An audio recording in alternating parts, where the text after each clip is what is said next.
ان الحمد للہ نحمده ونستعینه ونستغفره ونعوذ باللہ من شرور انفسنا ومن سیئات اعمالنا من يهده اللہ فلا مضل له ومن يضلل فلا هادی له واشهد ان لا الہ الا اللہ وحدہ لا شریک له واشهد ان محمدا عبدہ ورسولہ اما بعد فإن خير الحديث كتاب الله وخير الهدي هدي محمد صلى الله عليه وآله وسلم وشر الأمور محدثاتها وكل محدثة بدعة وكل بدعة ضلالة وكل ضلالة في النار. أعوذ بالله السميع العليم من الشيطان الرجيم من همزه ونفخه ونفثه. بسم الله الرحمن الرحيم. رب اشرح لي صدري ويسر لي امري واحلل عقدة من لساني يفقهوا قولي. بسم الله الرحمن الرحيم. ان الله وملائكته يصلون على النبي يا ايها الذين آمنوا صلوا عليه وسلموا تسليما. اللهم صل على محمد وعلى آل محمد كما صليت على إبراهيم وعلى آل إبراهيم إنك حميد مجيد. اللهم بارك على محمد وعلى آل محمد كما باركت على إبراهيم وعلى آل إبراهيم إنك حميد مجيد. اللهم ربنا آتنا في الدنيا حسنة وفي الآخرة حسنة وقنا عذاب النار. ربنا آتنا من لدنك رحمة وهيئ لنا من امرنا رشدا. لا الہ الا انت سبحانک انی کنت من الظالمین. حسبنا اللہ ونعم الوکیل. یا حی یا قیوم برحمتک استغیث ولا حول ولا قوة الا باللہ العلی العظیم. آمین.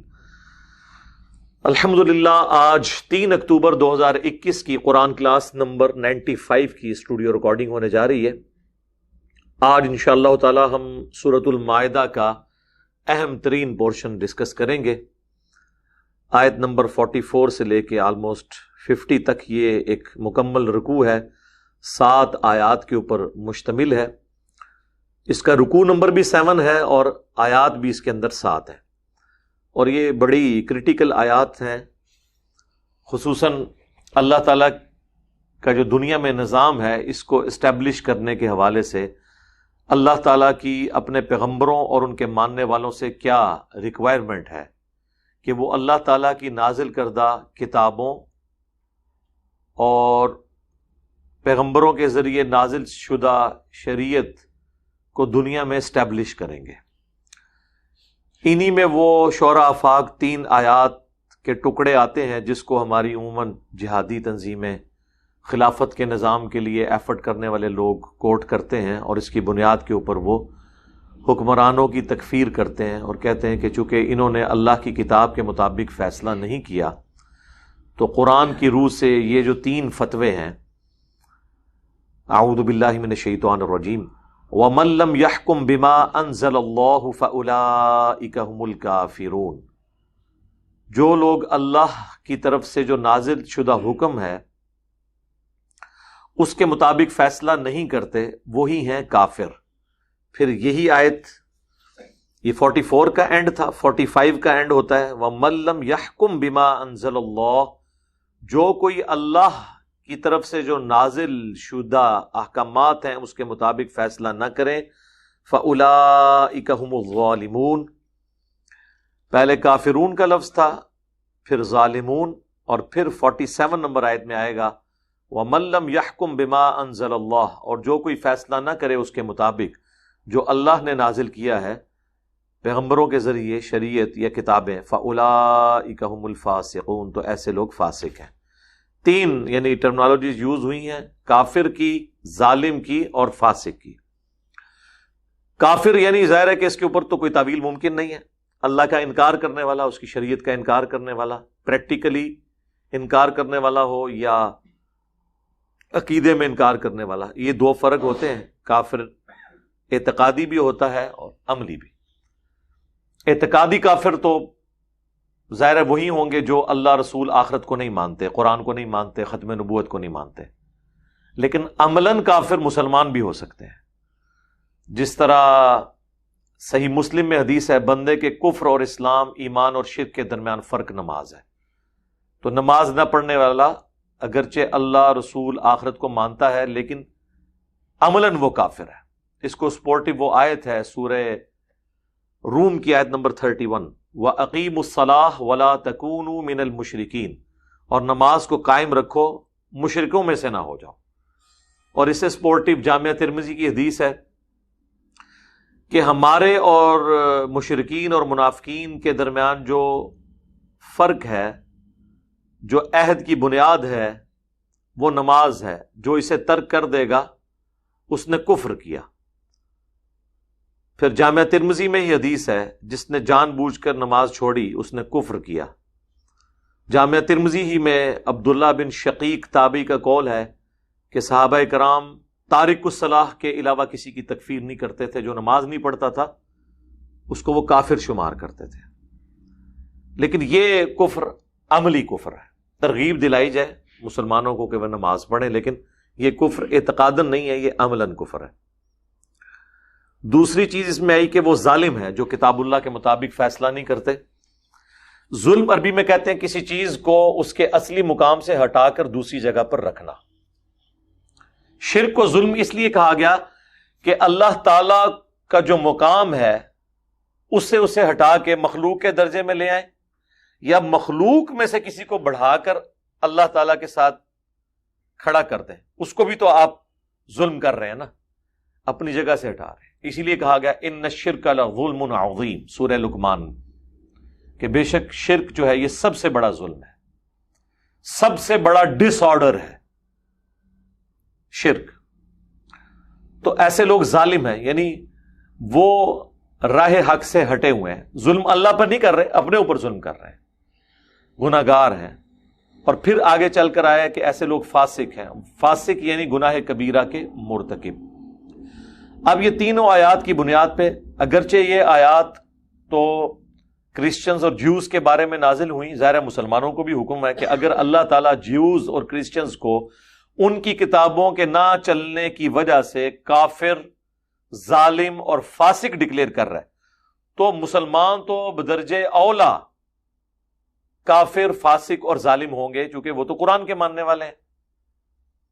ان کا تو دعویٰ ہے کہ ہم سارے پیغمبروں اور ان کی کتابوں پہ ایمان لانے والے ہیں، اور قرآن حکیم جو ہے یہ فائنل ٹیسٹمنٹ ہے اولڈ ٹیسٹمنٹ اور نیو ٹیسٹمنٹ کے بعد. اب رہا مسئلہ موجودہ دور کے اندر جو ان آیات کی بنیاد پہ حکمرانوں کی تکفیر کرتے ہیں، تو اس طرح کی تکفیر کرنا حکمران کی، یہ قرآن و سنت کے دلائل کی روشنی میں اس کی اجازت موجود نہیں ہے جب تک کہ حکمران سے کفر بوا یعنی واضح کفر سرزد نہ ہو جائے. یعنی کوئی حکمران یہ کہہ دے کہ کل سے نماز پڑھنے پہ پابندی، قرآن کے احکامات پہ چلنے پہ پابندی، خود وہ نماز پڑھتا ہے نہیں پڑھتا، قرآن پہ عمل کرتا ہے نہیں کرتا، یہ اس کا ذاتی فعل ہے. ایسا ہونا نہیں چاہیے.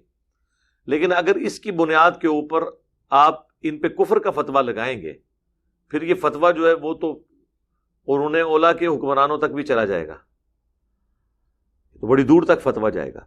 اس حوالے سے میں نے ایک ڈیٹیل ویڈیو ریکارڈ کروائی تھی.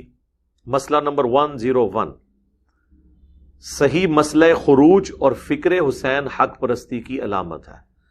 کیونکہ عموماً اس طرح کی جہادی تنظیمیں، خلافت کا نظام قائم کرنے والی تنظیمیں حضرت حسین ابن علی کے قیام کو دلیل سمجھتی ہیں حکمرانوں کے خلاف قیام کرنے کی.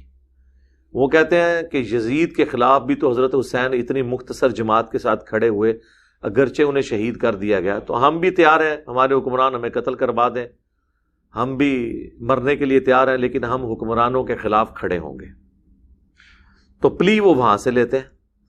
تو اس کو پھر میں نے آپٹیمل سولوشن اس کا دیا تھا کہ وہ ایک اسپیسیفک کیس ہے، اس کے پیچھے ایک پوری ڈاکٹرن ہے کہ حضرت حسن ابن علی نے حضرت معاویہ ابن ابی سفیان کے حوالے جو حکومت کی تھی وہ ایک ٹریٹی اور معاہدے کے تحت کی تھی، اور سورہ بنی اسرائیل میں آیا کہ عہد کی پاسداری کرو، عہد کے بارے میں تم سے پوچھا جائے گا۔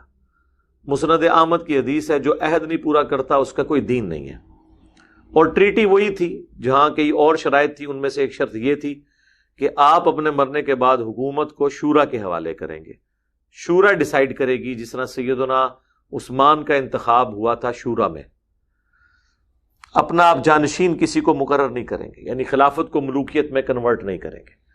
اب جب وہ اس عہد کی پاسداری نہیں ہوئی جس کی بنیاد پہ حکومت لی گئی تھی، تو سیدنا حسین ابن علی اور ان کے ساتھیوں کے نزدیک یہ حکومت لیجیٹیمائز ہی نہیں ہے، قانوناً اسٹیبلش ہی نہیں ہوئی، کیونکہ یہ تلوار کی دھونس پہ لی گئی ہے۔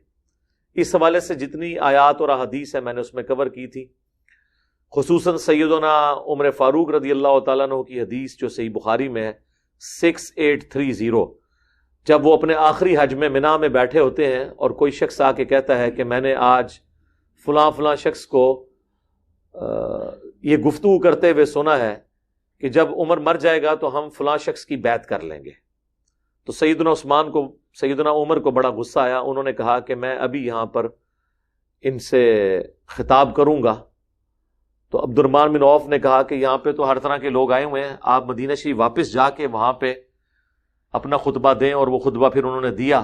اسی حدیث میں آگے چل کے آتا ہے، ابن عباس کہتے ہیں کہ میرا گھٹنا جو ہے وہ سیدنا عمر کے ممبر کے ساتھ ٹچ کر رہا تھا، میں اتنے قریب سے یہ خطبہ سن رہا تھا، اور میں نے سعید ابن زید سے کہا کہ آج حضرت عمر وہ باتیں کریں گے جو آج سے پہلے انہوں نے نہیں کی۔ اور 6830 یہ حدیث پوری میں نے کربلا والے ریسرچ پیپر میں ڈالی ہے اینڈ پہ جا کے۔ تو انہوں نے کہا کہ یہ جو میں باتیں سن رہا ہوں، تو یہ بات یاد رکھنا، کوئی شخص حضرت ابوبکر کی جو بیعت اچانک لی گئی مسلمانوں کے مشورے کے بغیر، ظاہر ہے وہ ثقیفہ بنی ساعدہ میں ہوئی تھی، سب لوگ تو اس مشورے میں شامل نہیں تھے، اس بیعت کو کوئی پلی نہ لے آئندہ کے لیے کسی کو حکمران چننے کی، کیونکہ وہ کیٹاسٹرافک کنڈیشن تھی۔ دوسرا، تم میں کوئی شخص ابو بکر کے لیول کا ہے بھی نہیں تھا کہ جو یہ کہتا ہے کہ میں کمپیٹیٹر ہوں، تو وہ ایک کیٹاسٹرافک کنڈیشن تھی، حادثاتی صورتحال تھی۔ اب کوئی شخص مسلمانوں کے مشورے کے بغیر اگر کسی کو خلیفہ چنے گا تو اس کو بھی قتل کر دیا جائے گا، اور اس کی وجہ سے بھی لوگ قتل ہوں گے، یعنی قتل و غارت ہوگا۔ آئندہ ایسی حرکت کوئی نہ کرے۔ تو سیدنا عمر فاروق رضی اللہ تعالیٰ عنہ نے اس چیز کو برا سمجھا۔ باقی کافی اس میں بحثیں ہیں، کون سے حکمران ہیں جن کے خلاف آپ قیام کر سکتے ہیں، کن کے خلاف نہیں کرنا، وہ ایک ٹاپک الگ سے ہے۔ بہرحال یہاں پر جو یہ آیات ہیں، اس کے کانٹیکسٹ میں ہمارا یہ موقف ہے کہ ہمارے جو موجودہ حکمران اپنی ساری کمزوریوں کے باوجود، چونکہ عوام الناس بھی اسی قسم کی ہے، ظاہر ہے کہ حضرت حسین ابن علی جس زمانے میں قیام کر رہے ہیں اس میں تو لوگ ظاہر ہے زیادہ دین پہ چلنے والے لوگ ہیں۔ اب جب عوام ہی بے دین ہے، وہ کس قسم کا دیندار حکمران اوپر چاہتی ہے؟ وہ بے شک خانہ کعبہ میں کھڑے ہو کے دعا کرتی رہے کہ ہمیں حضرت عمر جیسا حکمران نصیب کر۔ حضرت عمر اگر اوریجنل والے حضرت عمر بھی آ جائیں، وہ کیا کریں گے جب آپ خود ہی اسلام کے مطابق چلنا نہیں چاہتے ہو؟ وہ تو مبارک دور تھا، لوگوں کی تربیت ہوئی تھی۔ اس حوالے سے پھر آپ کو نبی الاسلام کو رول ماڈل ماننا پڑے گا کہ آپ نے جس معاشرے میں آنکھ کھولی، وہاں پہ آپ نے جس طریقے سے دعوت لانچ کی، بالکل زیرو سے سٹارٹ کر کے، اور مکے کے اندر 13 سال تکلیفوں کے کاٹے، کوئی گریلا وار نہیں کی، آپ کے لیے کوئی مشکل نہیں تھا۔ ایک رات 2 صحابہ کو مقرر کر کے خانہ کعبے میں جو 360 بت رکھے ہوئے تھے وہ توڑوا دیتے، کوئی مسئلہ تھا؟ جس طرح آج کل یہ گریلا فائٹس لوگ کرتے ہیں۔ 13 سال اس کعبے کی طرف خانہ کعبے میں کھڑے ہو کر مطاف کے اندر حضور نے نمازیں پڑھی ہیں، جس کعبے کے اندر 360 بت رکھے ہوئے تھے۔ نماز تو ہو جاتی ہے کیونکہ وہ کعبے کی دیوار سترا ہے، سترے کے پرلی طرف ہے، لیکن اگر آپ اس کو دقت نظر سے دیکھیں تو یہ کتنا عجیب معلوم ہوتا ہے کہ وقت کا پیغمبر ہے، اس کے ساتھ 125 جانثار بھی موجود ہیں جو اس کے لیے جان دے سکتے ہیں۔ ایک رات کو گریلا وار کی جائے، کوئی CCTV کیمرہ نہیں ہے، کوئی کمانڈو نہیں ہے، جا کے راتوں رات جا کے بت سارے توڑوا دیں۔ لیکن حضور کو پتا تھا اگر یہ میں نے کیا تو یہ 125 کے 25 بندے مارے جائیں گے، اور اس کا ثبوت یہ ہے کہ صحیح بخاری میں جو آتا ہے کہ غزوہ بدر کے دن آپ صلی اللہ علیہ وآلہ وسلم نے دعا کرتے ہوئے کیا کہا تھا کہ اے اللہ یہ مٹھی بھر مسلمان اگر مارے گئے تو قیامت تک تیرا نام لیوا کوئی نہیں ہوگا. وہ حضور کو پتا تھا کہ نگاہ مار کے تو عبد القادر جیلانی اور بازید بستامی کلمہ پڑھا سکتے ہیں, میرے سے تو نگاہ مار کے کلمہ نہیں پڑھایا جانا, میں تو ایفرٹ پٹ کر کے اتنی مشکل سے یہ ٹیم تیار کی ہے. ٹھیک ہے, ظاہر کہانی تو کہانی ہے نا. اسی سے پھر ہم کہتے ہیں کہ اگر اللہ کے نبی یہ دعا کر رہے ہیں کہ اے اللہ اگر یہ بدر کے, اچھا یہ سارے بیان کرتے ہیں لیکن اس طرف کسی کی نگاہ نہیں گئی کہ اللہ کے نبی تو اس پہ پریشان ہے کہ اگر یہ بدر میں سارے مارے گئے تو قیامت تک تیرا نام لیوا کوئی نہیں ہوگا, اور دوسری طرف ہمیں بزرگوں کے واقعات سناتے ہیں کہ ان کو جو دیکھتا تھا کلمہ پڑھ لیتا تھا, 90 لاکھ نو کلمہ پڑھاتا, جس گلی چو گزر گئے نگاہ ہماری یہ ہو گیا وہ ہو گیا. ہم کہتے ہیں جب اللہ کے محبوب صلی اللہ علیہ وآلہ وسلم جن کی پرائمری ڈیوٹی تھی اللہ کا پیغام پہنچانا, ان سے بڑی کسی کی روحانیت ہی نہیں تھی تو بابت شاہی کوئی نہیں. مزہ آیا؟ ہاں, اتنی باتیں کر کے اس جملے کا مزہ آتا ہے. ڈائریکٹ کرو تو کہنا بابے نے گستاخی کر رہے ہیں. جب بابے ہمارے پیغمبر کی گستاخیاں کریں گے اور وہ دعوے کریں گے جو ہمارے پیغمبر کے بارے میں بھی نہیں ہے.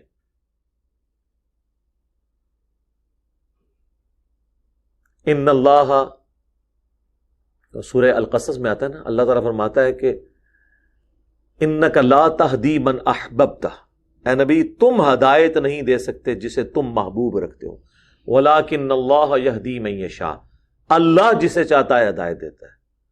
تو نبی علیہ السلام بھی ہدایت کی طرف صرف گائیڈ کرتے ہیں, ہدایت دے نہیں سکتے, گائیڈ کریں گے. وَإِنَّكَ لَتَهْدِي إِلَىٰ صِرَاطٍ مُسْتَقِيمٍ, اور اے محبوب بے شک تم سیدھے راستے کی طرف گائیڈ کرتے ہو. زبردستی کلمہ نہیں پڑھا سکتے. سورہ زمر میں آیا نا کہ اے نبی جن کے لیے اللہ کی طرف سے عذاب مخصوص ہو چکا ان کے اعمال کے سبب, کیا تم انہیں آگ سے بچا لو گے؟ سورۃ البقرہ میں آیا نبی ہم تم سے نہیں پوچھیں گے کہ لوگ جہنم میں کیوں گئے, تمہارا کام صرف دعوت دینا ہے. جب نبی علیہ السلام سے نہیں پوچھا جائے گا تو باقی لوگ کس طرح دعویٰ کر سکتے ہیں کہ ہم کچھ کر کے دکھا سکتے ہیں؟ اس طرح کچھ بھی نہیں ہوتا میرے بھائی, کبھی کچھ نہیں ہو سکتا. اور اگر کوئی کہتا ہے کہ اس طریقے سے کوئی ہو سکتا ہے تو میں نے بارہا یہ ریکویسٹ کی ہے کہ میں کسی کی تو بات نہیں کرتا, میری بزرگی پہ لعنت ہے کہ اگر میں نگاہ مار کے کچھ کر سکتا ہوں تو یوٹیوب والوں نے ہارڈ ڈسک کے اندر جو نبی علیہ السلام سے متعلق گستاخانہ ویڈیو سیو کی ہوئی ہیں, میں ایک نگاہ مار کے وہ ساری ہارڈ ڈسک کرے ارض سے غائب کیوں نہیں کر دیتا, ڈیلیٹ کیوں نہیں کروا دیتا؟ میری بزرگی کب کام آئے گی اگر میں اپنے نبی کے لیے یہ بھی نہیں کام کر سکتا؟ وہ کہتے ہیں اللہ بھی تو نہیں کرتا, فوراً ہی جواب دے دینا بھائی اللہ نے کیوں کرنا ہے, اللہ نے تو آپ کی ڈیوٹی لگائی ہوئی ہے. اللہ نے تو انسانوں کی ڈیوٹی لگائی ہے کہ انہوں نے دین کو پریکٹس کرنا ہے. صحابہ کرام نے فتح مکہ کی ہے, اللہ تعالیٰ نے تو کوئی غیبی کو فرشتوں کی فوج بھیج کے تو سب کو خالی نہیں کروایا. بدر میں بھی صحابہ کو لڑنا پڑا ہے, فرشتے مدد کے لیے ضرور آئے ہیں لیکن ایبسولوٹلی نہیں ہوا کہ وہ کچھ بھی نہ کریں اور فرشتے آ کے سارا کچھ کر دیں. نہیں, اس طرح نہیں ہوگا. تو یہ دقت نظر سے دیکھنے کی ضرورت ہے. نبی علیہ السلام نے گریلا وار نہیں کی, آپ نے وقت کا انتظار کیا, مدینہ شریف ہجرت کر گئے, وہاں پہ بھی آہستہ آہستہ جب آپ سٹیبل ہوئے ہیں اور پھر آپ نے باہر کے حکمرانوں کو خطوط لکھے ہیں, اور پھر خلفائے راشدین کے زمانے کے اندر رومنز اور پرشین کے اوپر مسلمانوں نے چڑھائی کی ہے.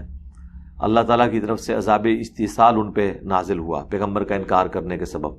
لیکن میرے بھائیوں, آج کے دور کے اندر اگر آپ یہ کہیں کہ ہم بھی اس قسم کے گریلا کام شروع کر دیں جن کی اصل نبی علیہ السلام کے مبارک زمانے میں موجود نہیں ہے, تو اس کا نقصان ہی ہوگا, فائدہ کوئی نہیں ہونا. کیونکہ میں سمجھتا ہوں کہ بعض اعتبار سے آج کل مسلمانوں کی حالت اس سے زیادہ بری ہے جو نبی علیہ السلام کے مبارک زمانے میں کافروں کی حالت تھی. کیونکہ کافروں کو تو پھر بھی آپ دلائل دیتے تھے نا, تو ان کی عقل کبھی متقاضی ہو جاتی تھی اس بات کی کہ یہ واقعی صحیح کہتے ہیں, بت تو کچھ نہیں کر سکتے. لیکن یہاں مسلمان کہتا ہے کہ جی بزرگ مر کے قبر میں چلے جائیں, ان کی طاقتیں ڈبل ہو جاتی ہیں. ڈبل کیا, پہلی طاقتیں بھی ختم ہوئی ہیں نا, تو ڈبل کتوں ہونی ہے نا. ان کو آپ سمجھا ہی نہیں سکتے, کیونکہ ان کو آپ سمجھائیں گے وہ آپ سے زیادہ اللہ رسول کے ٹھیکیدار بنے ہوئے ہیں اس کے دین کے. مشرکین عرب جو تھے وہ پیغمبر کے انکاری تھے نا. یہ تو پیغمبر کے ماننے والے ہیں. جب آپ ان کو بتانے لگتے ہیں وہ کہتے ہیں ہم آپ سے بڑے عاشق رسول ہیں, آپ ہمیں بتائیں گے. ہمارے پیر صاحب تو ننگے پیر جو ہیں وہ مدینہ شریف پھرتے ہیں. یہ ان کے لیے کرائٹیریا ہے. انہوں نے تو گھاس پہ کبھی سبز رنگ کے پاؤں نہیں رکھا کیونکہ گنبد خضرا سبز ہے. ہاں, لیکن وہ کالے رنگ کی سڑک پہ چلتے ہیں, غلاف کعبہ کالا ہے. اس طرف ان بزرگوں کی توجہ نہیں گئی ہے. یہ تو یہ بزرگ آپ کو بتا رہے ہیں نا. اب آپ سڑکیں اپنی لدہ بنوائیں. آپ کی جو گاڑیوں کے ٹائر ہیں کالے رنگ کے, غلاف کعبہ بھی کالا ہے, یہ سفید ٹائروں والی گاڑی میں کیوں نہیں سفر کرتے؟ اور جو جہازوں میں اڑتے پھرتے ہیں, جہازوں کے بھی ٹائر سارے کالے ہیں. تو دیکھیں آپ کے بزرگان دین کی نگاہ ادھر نہیں کی جدھر ہماری نگاہ دیکھ رہی ہوتی ہے. تو بزرگ تو پھر ہمیں مانے نا. صدیوں سے کسی بزرگ کی اس طرف توجہ نہیں گئی ہے. اس کے اندر دین گھسایا ہوا ہے ان لوگوں نے اور لوگوں کو پاگل کیا ہوا ہے. یہاں پہ بھی آپ کو وہ کبھی بروشر تقسیم کرتے ہوئے نظر آئیں گے مسجد کے باہر کے, جی وہ اسلامی سزائیں نافذ کریں. میرے بھائی, اسلامی سزائیں جن ملکوں میں نافذ ہیں, چلے جائیں UAE کے اندر اسلامی سزائیں نافذ ہیں. چور کے ہاتھ کٹتے ہیں, قاتل کو قتل کیا جاتا ہے, ساری اسلامی سزائیں نافذ ہیں. اور دنیا کی سب سے بڑی بے حیائی کا مرکز وہ, دنیا کا سب سے بڑا مندر ادھر, مسجدیں اور شراب خانے ساتھ ساتھ. کیا فرق پڑا؟ اسلامی سزائیں نافذ کرنے سے کوئی دنیا میں چینج آ جائے گی؟ جب تک کہ اندر کی تطہیر نہیں ہوگی. یہ ایک چھوٹا سا پورشن ہے. جو مسلمان نماز ہی نہیں پڑھتے, ان مسلمانوں کے چوری کرنے پہ ہاتھ آپ نے کیوں کاٹنے؟ جو مسلمان نماز ہی نہیں پڑھتے, ان مسلمانوں کے اوپر آپ نے وہ احکامات کیوں نافذ کرنے ہیں کہ جن کا درجہ نماز سے بہت نیچے آتا ہے؟ اور اگر آپ کر بھی لیں تو اس سے کیا فرق پڑے گا؟ اسلام جو ہے اس طریقے سے آ جائے گا کہ زبردستی کسی کو داڑھی رکھوا لیں. تو داڑھی والوں کے کرتوت تو آپ دیکھ رہے ہیں, ویڈیوز تو ان کی لیک ہو رہی ہیں, تطہیر تو کوئی نہیں ہوئی بھی ہے. تو یہ سب سے پہلے ہمارا موقف یہ ہے کہ یہ جو قرآن کی آیات ہے نا, جو کتاب اللہ کے مطابق فیصلہ نہیں کرتے, وہ کافر ہیں, ظالم ہیں اور فاسق ہیں. آپ ان آیات کا اسلوب بھی دیکھ لیں, یہاں حکومت وقت سے کہیں خطاب ہی نہیں ہو رہا. یہ انڈیویجول لیول کے اوپر دعوت و تبلیغ کے حوالے سے چیزیں ڈسکس ہو رہی ہیں. حکومت میں بھی آپ ایکسٹراپولیٹ کر سکتے ہیں, لیکن بیسیکلی ہر انڈیویجول کو اللہ تعالیٰ کہہ رہا ہے کہ جب تک تو اللہ کی نازل کردہ شریعت کے مطابق عمل نہیں کرتا, تو کافر ہے, تو فاسق ہے, تو ظالم ہے. جب تک پیغمبروں کے دین پہ تو نہیں چلتا, اپنے 5.5 یا 6 فٹ کے اوپر اسلام نافذ نہیں کرتا, نظام والا معاملہ بعد میں ہے. آپ دیکھ لیں یہ اسلوب ہی یہی ہے. اعوذ باللہ من الشیطان الرجیم, بسم اللہ الرحمن الرحیم. انا انزلنا التوراۃ, بے شک ہم نے ہی نازل کی تھی تورات. فیہا ھدی و نور, اس میں ہدایت اور نور تھا. یحکم بہا النبیون الذین اسلموا, اسی کے مطابق حکم دیتے تھے انبیاء کرام جو ہمارے تابع فرمان تھے, سر تسلیم خم کرنے والے تھے ہمارے سامنے. للذین ہادو, یہودیوں کو. والربانیون, اور جو ربانی اللہ والے لوگ تھے, آج کے دور میں آپ کہہ لیں ماڈرن صوفیاء. والاحبار, اور جو راہب تھے, جو علماء تھے. احبار وہ علماء جو علم کی گہرائی میں اترے ہوئے ہوں. یہ 2 ٹرمز یوز ہوتی ہیں نا, احبار اور رہبان, عالم اور اللہ والے. وہ بھی اسی کے مطابق فیصلہ کرتے تھے. فیصلہ یہ نہیں کہ صرف انہوں نے کوئی مقدمہ چوری کا آ گیا تو اس کے مطابق فیصلہ کرنا ہے.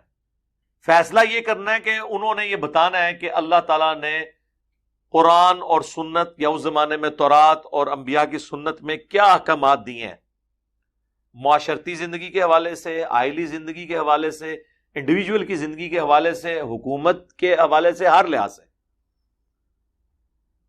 بِمَسْتُحْفِظُوا مِن کتاب اللہ, بسبب اس کے کہ وہ علماء اور اللہ والے محافظ بنائے گئے تھے اللہ کی کتاب کے. وَكَانُوا عَلَيْهِ شُهَدَاءَ, اور وہ اس پر گواہ بھی تھے, گواہی بھی دیتے تھے کہ وہی ہم چیمپئن ہیں جی, ہم اس کتاب کے ماننے والے ہیں. اور ظاہر ہے کہ علماء ہی محافظ ہیں. جامع ترمذی میں حدیث موجود ہے کہ علماء انبیاء کے وارث ہیں. اور تعلیقاً یہ سیدنا امام بخاری نے بھی صحیح بخاری میں یہ روایت لی ہے ایک گولڈن کوڈ کے طور پر کہ علماء جو ہیں یہ انبیاء کے وارث ہوتے ہیں، کیونکہ انبیاء کی وراثت علم ہوتا ہے، دولت نہیں. تو وہ احبار اور رہبان کتاب اللہ کے محافظ تھے. سورہ توبہ میں آگے چل کے آئے گا کیوں نہیں روکا ان کو ان کے احبار اور رہبان، ان کے صوفیار اور علماء نے حرام خوریوں سے. پھر سورہ توبہ میں اللہ نے بتا دیا اس لیے نہیں روکا کہ وہ خود حرام خور ہے. ہاں جی، کہ اکثر احبار اور رہبان لوگوں کا مال ناحق طریقے سے ہڑپ کرتے ہیں. پھر اللہ تعالیٰ نے جا کر اس کو کنکلوڈ کیا کہ قیامت والے دن جو سونا اور چاندی انہوں نے جوڑے ہوئے ہیں یہ گرم کر کے پگھلا کے ان کے ماتھوں پر، ان کی کروٹوں پہ، ان کی پیٹھوں پہ داغے جائیں گے کہ یہ وہ مال تھا جو تم نے جوڑا تھا اور اللہ کی راہ میں اس میں سے صدقہ اور خیرات اور فرض زکوٰۃ ادا نہیں کی تھی. تو اللہ تعالیٰ مارا کہ یہ احبار اور رہبان محافظ ہیں. اسی کے تحت میں نے مسئلہ نمبر جو 61 ریکارڈ کروایا تھا نا، فکر حسین والا، حسینیت اور یزیدیت کا تحقیقی جائزہ، کہ حسین ابن علی بھی چونکہ نبی علیہ السلام کی اولاد میں سے تھے، اہل البیت میں سے تھے، وہ یہ سمجھتے تھے کہ میرا سٹیٹس یہی ہے، پیغمبر کے بعد اللہ تعالیٰ نے ہمیں کتاب اللہ کا محافظ بنایا ہے، ہم نے کتاب اللہ کے خلاف احکامات ہوتے ہوئے دیکھنے ہیں تو ان کو ہم نے بائی فورس روکنے کی کوشش کرنی ہے. تاریخ ابن کثیر میں حسین ابن علی کا باقاعدہ خط ہے جو انہوں نے معاویہ ابن ابی سفیان کے نام ان کے دور حکومت میں لکھا تھا کہ میں اللہ کے سامنے شرمندہ ہوں اس بات پہ کہ میں مرنے کے بعد اللہ کو کیا جواب دوں گا. جو کچھ تیرے دور ملوکیت کے اندر اسلام کی تعلیمات اور احکامات کو توڑا جا رہا ہے، لیکن میں اپنے بھائی کے کیے ہوئے عہد کے اوپر قائم ہوں، لیکن مجھے اندر سے ڈر لگتا ہے کہ میں اللہ کو کیا منہ دکھاؤں گا. اسی لیے آپ کو پتا ہے یزید کو جو نصیحتیں لکھوائی تھی نا حضرت معاویہ نے، انہوں نے کہا تھا کہ یہ حسین سے اور عبداللہ ابن زبیر، یہ دو بندے جو ہے نا، ان سے تم نے ہوشیار رہنا ہے. عبداللہ بن عمر تو اس کا مسلح اور لوٹا ہی اسے نہیں چھوڑے گا، وہ اللہ اللہ کرے گا، لیکن یہ دو بندے جو ہے نا یہ ایکسٹروورٹ ہے. ظاہر ہے کہ ان کو پتا تھا کہ یہ سمجھتے ہیں اس سسٹم کو، اور وہ کسی حکومت کے اصول کے لیے ایسا نہیں کر رہے تھے، بلکہ وہ سمجھتے تھے کہ ہماری خاموشی جو ہے یہ مجرمانہ ہوگی، کیونکہ اللہ نے ہمیں محافظ بنایا ہے محمد اور آل محمد کو صلی اللہ علیہ وآلہ وسلم. اسی لیے آپ دیکھ لیں کہ باقی سب لوگوں نے بیعت کر لی ہے، حضرت حسین ابن علی اور عبداللہ ابن زبیر کا بیعت نہ کرنا یہ اتنا بڑا مسئلہ یزید کے لیے بن گیا کہ تلوار کے زور پہ کوشش کی کہ ان سے بیعت لی جائے، کیونکہ انہیں پتا تھا کہ حسین ابن علی اگر بیعت نہیں کریں گے تو بنو امیہ کی حکومت اور ملوکیت کی لیجیٹمائز نہیں ہوگی، اور اکیلے حسین بیعت کر لیں باقی نہ بھی کریں تو سر پیچھے تو بات ہی ختم ہوگی نا. حضور کا گدی نشین کو ہونا ہے، روحانی طور پہ تو اہل البیت ہی ہے نا. جب وہ نبی کے گھر والے یہ اسٹیبلش کر دیں کہ ہاں بھائی ٹھیک ہو تم، پھر تو کوئی شخص بھی انکار کرنے کے لیے تیار نہیں ہوگا. اس لیے ان کو پتا تھا کہ ہماری حکومت کھوکھلی ہے جب تک حسین ابن علی نہ اسے مان لیں، ورنہ آپ دیکھیں کہ جب تینوں براعظم آپ کی بیعت کر لیں، ایک بندے یا اس کے ایک خاندان ہاشمی کا بیعت نہ کرنا کیا میٹر کرتا ہے جب ملینز آف پیپل نے آپ کی بیعت کی ہوئی ہو، لیکن اندر ضمیر تو ملامت کرتا ہے نا کہ مسئلہ تو ہے ہی ادھر ہے. اور وہ اسی وجہ سے یہ دیکھیں اللہ تعالیٰ فرما رہا ہے کہ انبیاء بھی اللہ کے حکم کو اسٹیبلش کرتے تھے، والربانیون والاحبار، اور جو اللہ والے ہوتے تھے نا نبیوں کے دنیا سے جانے کے بعد، اور علماء، بِمَسْتُحْفِظُوا مِن کتاب اللہ، انہیں اللہ نے کتاب اللہ کا محافظ بنایا تھا. اچھا یہ ٹائٹل تو بہت بڑا ہے سر. واقعی وہ صحیح کہتے ہیں کہ علماء کا احترام کریں، حقیقت بات ہے. واقعی جو عالم ہے نا سر، میں کہتا ہوں جی جو عالم ربانی ہے نا، ہماری سعادت ہے کہ ہم اس کی جوتیاں اٹھا کے اپنے سینے کے ساتھ رکھیں، سفر و حضر میں ہم انہیں وضو کروائیں جس طرح عبداللہ ابن مسعود نبی علیہ السلام کو کرواتے تھے، صحیح بخاری میں آتا ہے، اور مبارک جوتیاں اٹھا کے اپنے سینے کے ساتھ لگا کے رکھتے تھے. لیکن وہ عالم ہو پھر اپنی عبادت نہ کروائے، وہ ٹکراتا ہو پھر سسٹم کے ساتھ، نظریات کے ساتھ، بابوں کے ساتھ، اور بتائے کہ کتابیں یہ کہتی ہیں بابے یہ کہتے ہیں، کتابوں کو مانو. ہمارے نبی علیہ السلام کو کیا تعلیم کیا گیا؟ ایتونی بکتاب من قبل ھذا او اثارۃ من علم ان کنتم صادقین، سورۃ الاحقاف۔ اے نبی اگر یہ آپ سے بحث کریں، انہیں کو یہ زبانی کلامی یہ باتیں چھوڑو، کتاب کوئی لے کے آؤ۔ اگر قرآن کو نہیں مانتے تو قرآن سے پہلے جو کتابیں نازل ہوئی ہیں نا، اس میں سے مجھ سے بات کرو، یا انبیاء کے آثار میں سے بات کرو کہ جو تم نے شرکی عقائد رکھے ہیں اس کو کون سی الہامی کتاب سپورٹ کر رہی ہے۔ اور یہ اس آیت کے تحت یہ میرا دعویٰ ہے کہ آج کی تورات اور انجیل میں بھی کوئی ایک آیت بھی ایسی نہیں ہے، ٹیمپر ہونے کے باوجود، جو توحید کے منافی ہو۔ ایز فار ایز توحید از کنسرنڈ کتابیں محفوظ ہے، شرعی احکامات میں تبدیلیاں ضرور ہوگی، توحید جو ہے نا وہ ٹیمپر نہیں ہوئی ہے۔ اگر توحید بھی ٹیمپر ہو جائے نا تو یہود و نصارہ کے لیے کوئی اٹریکشن ہی نہیں ہے توحید کو ماننے میں۔ ہم یہود و نصارہ کو قرآن سے تو بتانے سے رہے، ان کو تو ان کی کتابوں سے بتانا نا۔ اور یہ اتنا یونیورسل ٹروتھ ہے کہ دنیا کی تمام الہامی کتابوں میں ایک خدا کا کانسیپٹ ہے۔ آپ دیکھ لیں، اور ڈاکٹر ذاکر نائک نے تو باقاعدہ لیکچرز دیے similarities between Hinduism and Islam, Christianity and Islam, اور ایک انہوں نے لیکچر دیا تھا خدا کا جو کنسیپٹ ہے دنیا کے تمام ریلیجن میں، اس میں انہوں نے پارسیوں کی کتابیں، ہندوؤں کی کتابیں، سکھوں کی کتابیں، ٹھیک ہے، عیسائی، یہودی، ان سب کی، اس میں انہوں نے آیات کوٹ کی ہیں کہ یہ سب کی سب کتابیں کہتی ہیں خدا کا اسٹیچو نہیں بنانا، کوئی تصویر نہیں بنانی، اللہ کا کوئی شریک نہیں ہے، اللہ جیلس گاڈ ہے، وہ اپنے ساتھ شرک برداشت نہیں کرتا، نہ اس زمین کے اوپر، نہ آسمانوں میں، نہ سمندروں کی تہوں میں۔ وہ باقاعدہ آیات انہوں نے کوٹ کی ہیں۔ قرآن تو چلے محفوظ ہے، جو غیر محفوظ کتابیں بھی ہیں جو انبیاء کی طرف منسوب ہیں، ان میں بھی کوئی ایسی بات نہیں ہے۔ تو اس لیے علماء کا درجہ واقعی بہت ہے۔ مطلب میں، آپ ویسے مجھ سے اگر اس طرح کی بات سن کے آپ لوگ حیران ہو رہے ہوں گے کہ یار تو علماء کو رگڑا لگایا ہوتا ہے، ان علماء سے تو ہمارا کوئی اختلاف ہی نہیں ہے۔ وہ ان علماء کو کہاں سے رگڑا لگایا؟ ان کو تو ہم نے احترام سے ان کی کتابیں یہاں پہ رکھی ہوئی ہیں۔ آج امام بخاری، امام مسلم دنیا میں آ جائیں تو سب سے پہلے میں ان کی جوتیاں پکڑ کے تو ان کے پیچھے پیچھے ہاتھ باندھ کے چلوں گا۔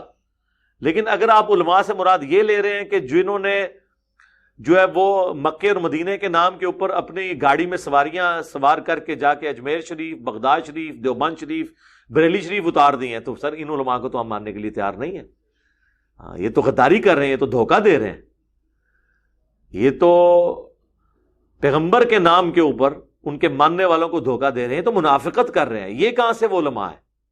علماء وہ ہوں گے واقعی جو کھڑے ہو جائیں گے پیغمبر کے لیے۔ اور دیکھیں بنیاد وہی ہے کہ ربانی اور علماء کتاب اللہ کے محافظ بنائے گئے تھے، اور ہمارے جو ربانی اور احبار ہیں، صوفیاء اور علماء، یہ کہتے ہیں جی قرآن ڈائریکٹ نہیں پڑھنا، گمراہ ہو جاؤ گے۔ وہ ایک ہی قائد کئی مطلب ہوتے ہیں، تو ایک ہی مطلب دس دے، کئی تینوں بھی نہیں پتا۔ وہ حدیثاں دا پتہ نہیں کنیاں کتاباں ہوندیاں نے، یار یہ تو روند ڈالنے والی بات ہے۔ یہ تو اسی طریقے سے ہے کہ ایک بندہ کالج یا یونیورسٹی میں ایڈمیشن لینے جائے اور اس کو وہاں پہ ٹیچر اور پرنسپل یہ کہنا شروع کر دیں کہ آپ کو پتہ ہی نہیں ہے جناب کہ مینجمنٹ میں تو کتنی برانچز ہوتی ہیں، پھر ہر برانچ کی کتنی سب برانچز ہوتی ہیں، پھر ایک ایک سبجیکٹ کی کتنی کتابیں ہوتی ہیں۔ مطلب یہ آج تک کسی کالج یونیورسٹی والے نے کیا ہے؟ وہ تو کوئی داخلہ ہی نہیں لگے گا، وہ کہ ہاں جی بھائی ہوتی ہیں، لیکن یہ کورس ہے، یہ دیکھیں آپ نے یہ دیکھنا ہے، یہ دیکھ لیں، یہ دیکھ لیں، اس میں جو پڑھنا پڑھ لیں۔ یہ تو پہلے ہی رون ڈال کے بیٹھ جاتے ہیں، جن کے پاس کتاب ہی ایک ہے، ٹیکسٹ بک، کتاب تو ایک ہی ہے نا، اس میں کیا 50 مطلب ہوتے ہیں جی گلاں دے۔ یعنی نعوذ باللہ اللہ نے کوئی دھوکہ دیا ہوا ہے قرآن میں۔ قرآن تو کہہ رہا ہے کتاب فصلت آیات، یہ قرآن وہ ہے جس کی آیات ہم نے خود کھول کے تفصیل کے ساتھ بیان کر دی ہیں۔ اب مجھے بتائیں اس کتاب کے اندر کون سی ایمبیگوٹی ہے، کون سا ابہام ہے کہ کہتے ہیں جی کئی مطلب ہوتے ہیں، ان سے پوچھے کئی مطلب کون سے مطلب؟ اللہ تو بالکل واضح کہہ رہا ہے وَلَقَدْ يَسَّرْنَا الْقُرْآنَ لِلذِّكْرِ فَهَلْ مِن مُدَّكِرٍ۔ قرآن نصیحت کے لیے آسان ہے کوئی اس سے نصیحت حاصل کرنے والا؟ اور وہ بس وہ جو کئی مطلب ہے نا، جو اس کا اپنا مطلب ہوتا ہے نا، اس کے علاوہ سارے مطلب وہ بیان کرتے ہیں، وہ اپنا نہیں کرتے جو اس آیت میں لکھا ہوا ہوتا ہے۔ وہ کئی مطلب وہ ان کے اپنے ہی ہوتے ہیں۔ وَكَانُوا عَلَيْهِ شُهَدَاءَ، اور وہ اس پر گواہ بھی تھے۔ فَلَا تَخْشَوُا النَّاسَ، پس نہ ڈرا کرو لوگوں سے، وَاخْشَوْنِی، مجھ سے ڈرو، وَلَا تَشْتَرُوا بِآیَاتِی ثَمَنًا قَلِیلًا، اور مت بیچا کرو میری آیات کو تھوڑی قیمت لے کر. مجھے بتائیں یہ خطاب کس سے ہو رہا ہے کہ چند ٹکوں کے عوض میری آیات نہ بیچو؟ یہ آیات کون بیچتا ہے؟ عوام. فتوے جو لیتے ہیں پیسے دے کے، عوام سے تو کسی نے نہیں. کوئی ہاکی کا پلیئر، کرکٹ کا پلیئر تو پیسے لے کے فتوا نہیں دے گا، نہ اس کا فتوا کسی نے ماننا ہے. ایون ہمارے پاس لوگ نکاح طلاق کے فتووں کے لیے آتے ہیں، ہم علماء کے پاس بھیجتے ہیں کہ بھائی ہم تو اتھرائز ہی نہیں ہے فتوا دینے کے. ہاں مسئلہ بتائیں گے، فتوا نہیں دیں گے. چونکہ نکاح طلاق کا ایشو ریٹن میں ہوتا ہے، اس کے لیے پھر آپ کو ریٹن میں فتوے لینے ہوں گے. یہ وہ مسئلے نہیں ہے جیسے نماز، روزہ، حج، زکات، وہ تو آپ کسی زبانی بھی سن کے اس پہ کاؤنٹر ویریفائی کریں گے. لیکن یہ ایک ڈاکومنٹڈ چیز ہے. ظاہر ہے گورنمنٹ میں، جوڈیشری میں چیزیں چیلنج ہوتی ہیں، لہذا ریٹن میں ریکارڈ آنا چاہیے. نکاح نامہ بھی تو ریٹن میں ہوتا ہے. تو اللہ تعالیٰ ہمارا یہ آیات کو مت بیچو، اس سے مراد علماء ہے جو بیچتے ہیں اللہ کی آیات کو، اپنی یعنی دنیا کمانے کی خاطر مرضی کے فتوے لوگوں کو دیتے ہیں. جو بخاری مسلم میں حدیث ہے، تم سے اگلی قومیں اس لیے ہلاک ہوگی کہ ان کے اشرافیہ کے لیے اور قوانین ہوتے تھے اور عوام الناس کے لیے اور. اللہ کی قسم اگر میری بیٹی فاطمہ بھی چوری کرتی میں اس کے بھی ہاتھ کٹوا دیتا. یہ جب سفارش کروائی گئی ایک اعلیٰ خاندان کی عورت فاطمہ جس نے چوری کی تھی اسامہ ابن زید کے ذریعے، تو نبی علیہ السلام غصے میں آئے اور مسجد میں آپ نے خطبہ دیا ممبر لگا کے. اسپیشل آپ نے ایک سمجھ لیں کہ اجلاس بلا کے، تو اس میں یہ سخت باتیں کی. وَمَن لَّمْ يَحْكُم بِمَا أَنزَلَ اللَّهُ، اور جو کوئی فیصلہ نہ کرے اس کے مطابق جو اللہ نے نازل کیا، فَأُولَٰئِكَ هُمُ الْكَافِرُونَ، تو ایسے لوگ کافر ہیں. تو یہ آپ دیکھ لیں، یہ انڈیویجول سے لے کر گورنمنٹ لیول تک سب جگہ ہے. یہ اس سے مراد صرف اسلامی سزائیں نہیں ہیں، وہ اس کا ایک جز نہیں ہے. اصل تو اپنے اوپر ہے. یہاں پہ لوگ آتے ہیں اسلامی نظام بروشر تقسیم کر رہے ہیں، ہم انہیں کہتے ہیں میرے بھائی نماز آتی ہے آپ کو؟ نماز ذرا سنائیں، قرآن ترجمے سے پڑھا ہے؟ نہیں، وہ سلیبس لے کے چل رہے ہیں. آپ نے اپنے آپ کے اوپر ہی اسلام کو نافذ نہیں کیا. آپ خود اسلام کو پریکٹس کرنے کے لیے شرمندگی محسوس کر رہے ہیں. آپ لوگوں کو کس اسلامی نظام کی طرف بلا رہے ہیں؟ اور میرا خیال ہے عمران خان صاحب کی حکومت نے تو لوگوں کے وہم نکال دیے ہیں. ہاں، کیونکہ وہ کہتے تھے جب اوپر ٹیم لیڈر صحیح ہو نا، نیچے سارے صحیح ہو جاتے ہیں. عمران خان صاحب نے پریکٹیکلی شہید ہو کے یہ ثابت کر دیا ہے، سیاسی شہید ہو کے، کہ اوپر صحیح آنے سے کچھ بھی صحیح نہیں ہوتا، خراب ضرور ہو جاتا ہے جب تک سسٹم جو ہے وہ ٹھیک نہ ہو. تو میرا خیال ہے پاکستانی قوم نے تو اس نظام اور خلافت کی جو تبدیلی ہے اس کا مزہ چکھ لیا ہے. یہ باتیں ہم زبانی کرتے تھے، کسی کو یقین نہیں آتی تھی. آپ دیکھ لیں